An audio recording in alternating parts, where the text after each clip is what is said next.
Habari na karibu. Leo ningependa kukushirikisha katika elimu ya muhimu sana kwa upande wa kina mama, lakini pia hata kina baba. Kama utaifahamu elimu hii itakuwa nzuri, kwa sababu sisi huishi kwa pamoja. Elimu hiyo inahusiana zaidi na kutokwa na damu mara kwa mara ukeni kwa kina mama, ambayo si kawaida. Kwa nini tunasema si kawaida? Na tukisema mara kwa mara tunamaanisha nini? Kutokwa na damu mara kwa mara ukeni ni kutokwa na damu wakati ambao sio wakati wa mzunguko wako wa hedhi, yani kutokwa na damu katikati ya hedhi, siku ambazo sio za mzunguko wako wa hedhi ukatokwa na damu, sio kawaida. Lakini pia kutokwa na damu wakati wa kushiriki tendo ama baada ya kushiriki, ama kutokwa na damu nyakati ambazo umeshafikia ukomo wa kutokwa na damu, yani kwa wanawake ambao wameshafikia umri ambao sio wakuu ama mizunguko ya hedhi imeshakoma kuanzia miaka 40 hadi 45. Kwa wale ambao wamekoma hedhi na ukatokwa na damu sio kawaida. Lakini pia kutokwa na damu wakati wa ujauzito, hiyo sio kawaida, na inapokutokea hivyo, kwanza kabisa usistuke. Kwa nini nasema usistuke? Ili uweze kufuatilia tatizo hilo kwa karibu na uweze kugundua kisababishi halisi cha utokaji huo wa damu ambao sio wa kawaida. Nataka nikufahamishe elimu zaidi ya changamoto hiyo, lakini kabla hatujatiririka na elimu hiyo, niweze kukukumbusha tu kusubscribe channel yetu kwa kugusa neno ambalo linaonekana katika eneo la chini limeandikwa subscribe. Gusa kisha weka alama ya kengele, utakuwa upo karibu kupata elimu kama hizi zinapotoka kwa wakati. Yapo matatizo mengi ambayo yanahusiana na kutokwa na damu mara kwa mara kwa ukeni kwa wanawake. Nitakutajia matatizo hayo, lakini mimi nataka kulenga kupeana elimu katika tatizo moja ama ugonjwa wa saratani ya mlango wa kizazi. Hivyo baada ya kukutajia matatizo hayo tuweze kuyafahamu, nitakupa elimu pia juu ya saratani ya mlango wa kizazi ambayo ni ya muhimu sana kwa wakati huu wa taifa letu la Tanzania. Kianza na matatizo ya homoni ambayo huweza kusababishwa na changamoto mbalimbali, ikiwemo matumizi ya njia za uzazi wa mpango, lakini pia maambukizi katika shingo ya kizazi, magonjwa ya zinaa pamoja na PID inaweza kusababisha, lakini pia matatizo ya kizazi ikiwemo polyps, fibroid, myoma inaweza kusababisha pia kutokwa na damu mara kwa mara, lakini pia matatizo ya ujauzito kutoka ama ujauzito kutunga katika eneo ambalo sio sahihi, ikiwemo ectopic pregnancy inaweza kusababisha pia kutokwa na damu mara kwa mara ukeni.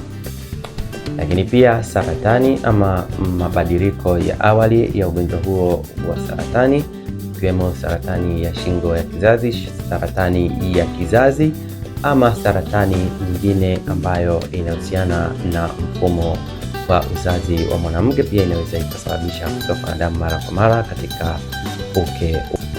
Baada ya kukujuza hayo, sasa nipende kuingia zaidi kwa upande wa saratani ya mlango wa kizazi, ambapo watafiti za Shirikisho la Afya Duniani zinaonyesha moja katika mzigo mkubwa wa saratani wa magonjwa ya saratani unaolikumba taifa la Tanzania. Saratani ya mlango wa kizazi kwa upande wa wanawake inaongoza na ni namba 1.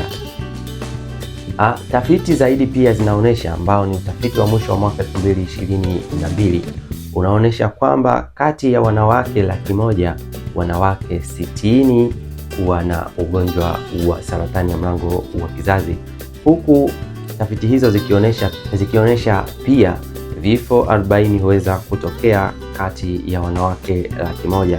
Huo ni mzigo mzito ambao unaonyesha kwa kupitia tafiti hizo kwamba Tanzania ni moja katika mataifa ambayo pia yanasumbuliwa na tatizo la ugonjwa wa saratani ya mlango wa kizazi. Wakati sasa tukiyajua hayo juu ya tafiti zinavyoonyesha hali halisi ya ugonjwa wa saratani ya mlango wa kizazi, nataka nikufahamishe visababishi vya ugonjwa huu, ambapo itakuwa ni moja katika swali ambalo unajiuliza.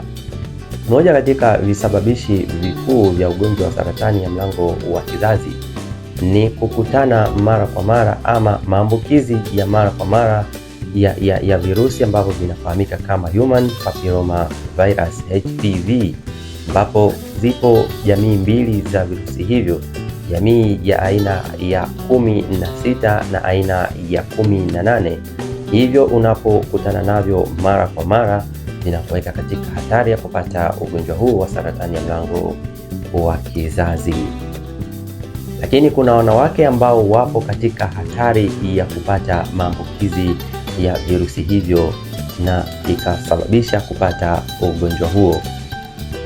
Wanawake ambao wapo katika hatari ya kupata ugonjwa huu wa saratani ya mlango wa kizazi ni pamoja na wale ambao wameshawahi kukumbana na maambukizi ya virusi vya HPV, lakini pia wanawake ambao hawakupata chanjo ya virusi hivyo vya HPV ambayo inapatikana kwa wanawake ama wasichana wakati ya umri wa miaka 9 hadi 12. Na pia wanawake ambao wapo katika hatari ni wale ambao wana maambukizi ya ugonjwa wa ukimwi ama wana ugonjwa wa ukimwi, lakini pia wanawake ambao wanashiriki tendo na wenza wengi, na pia wanawake ambao pia wanakuwa katika hatari ya kupata ugonjwa huu ni wale ambao wameanza kushiriki tendo la kujamiana katika umri mdogo. Pia wanawake wengine ambao wanakuwa katika hatari ya kupata ugonjwa huu, wanawake ambao wanatumia sigara, na pia wanawake ambao hawana utaratibu wa kufanya uchunguzi wa saratani ya mlango wa kizazi wapo katika hatari ya kufikia katika ugonjwa huo, kwa sababu pia mabadiliko yake ya awali yanapoonekana huweza kuzuiwa kwenda katika ugonjwa. Wanawake ambao wamejifungua watoto wengi wanakuwa katika hatari, kwa maana watoto kuanzia 5 na kuendelea. Na pia wanawake ambao wana uelewa mdogo juu ya visababishi vya ugonjwa huu, unaweza ukasema wapo katika hatari ya kupata ugonjwa huo. Sio kwamba kila mwanamke ambaye ana hayo tuliyoyataja hapo juu atapata ugonjwa huo, bali anakuwa katika hatari za kupata ugonjwa huo. Baada ya kujua wanawake ambao wapo katika hatari ya kupata ugonjwa huo na kuvifahamu pia visababishi vya ugonjwa huo, naomba pia niweze kukufahamisha dalili haswa za ugonjwa huo wa saratani ya mlango wa kizazi. Katika dalili ni pamoja na kutokwa na damu baada ya tendo la ndoa ama katikati ya tendo la ndoa, lakini pia kutokwa na damu katikati ya hedhi ama kutokwa na damu ya hedhi nyingi isiyo ya kawaida na ile uliyozoea, kutokwa na damu baada ya kufikia umri wa ukomo wa kutokwa wa kuingia katika hedhi, yani menopause, miaka 40 na zaidi.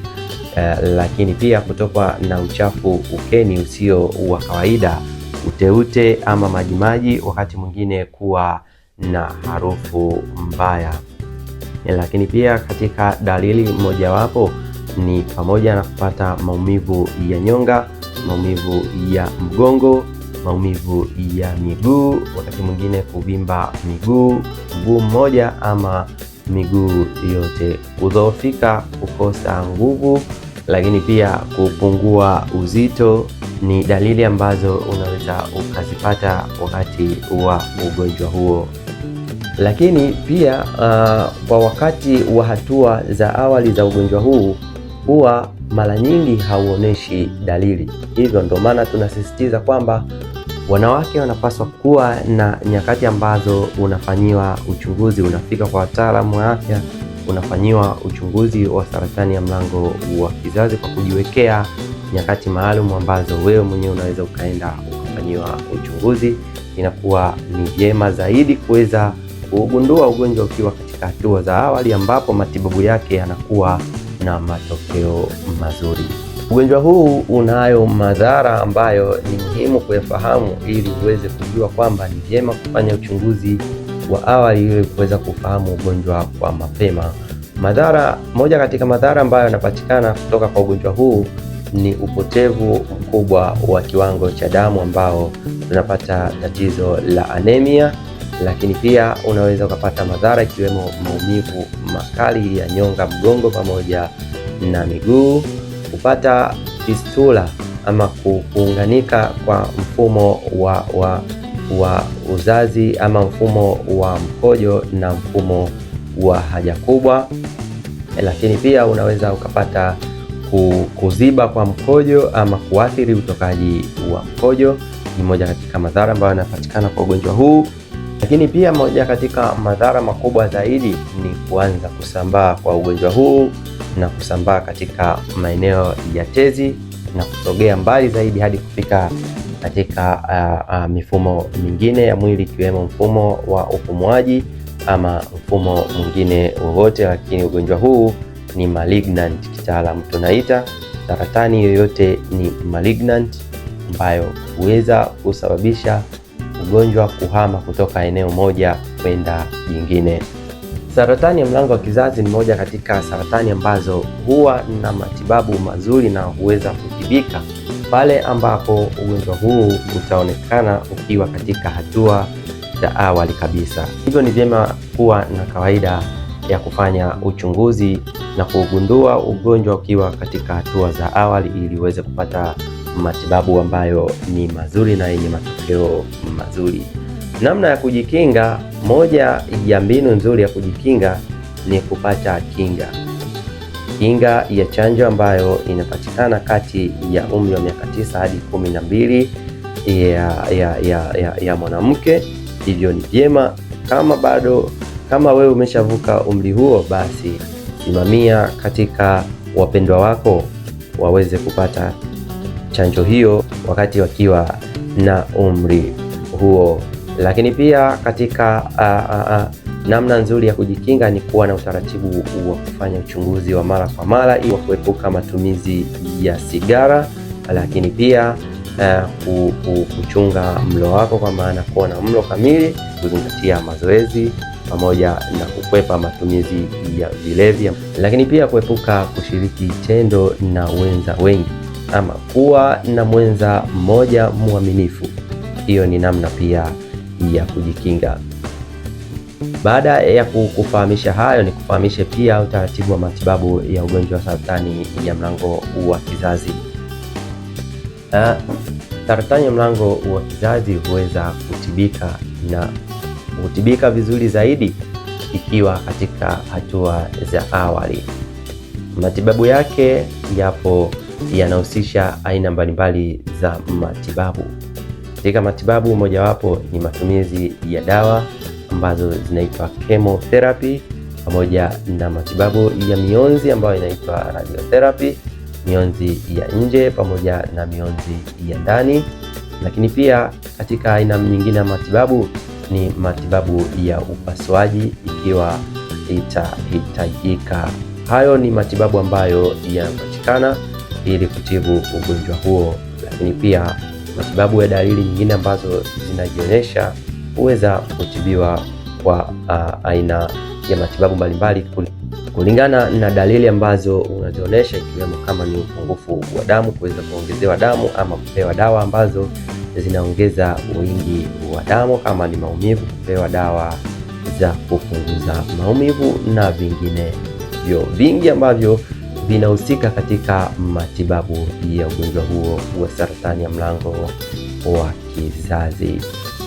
Hivyo baada ya kukupa elimu hiyo na kukumbusha tu kwamba uwe umesha subscribe channel yetu, kama una swali lolote ni kukumbushe uweze kuuliza. Unaweza ukaacha swali lako katika mtindo wa comment, andika comment yako, uache swali, ama unaweza kutoa ushuhuda ama ujuzi wowote, elimu ulionayo juu ya ugonjwa huu, ili tuweze kufaidisha wengi kupitia video yetu hii. Karibu, naendelea kuwa nami. Pia nimeandaa elimu za magonjwa mbalimbali ambazo unaweza ukazitembelea katika channel yetu hii kwa kuingia katika chaneli na kupitia listi ya elimu ambazo zipo. Bila shaka utapata faida.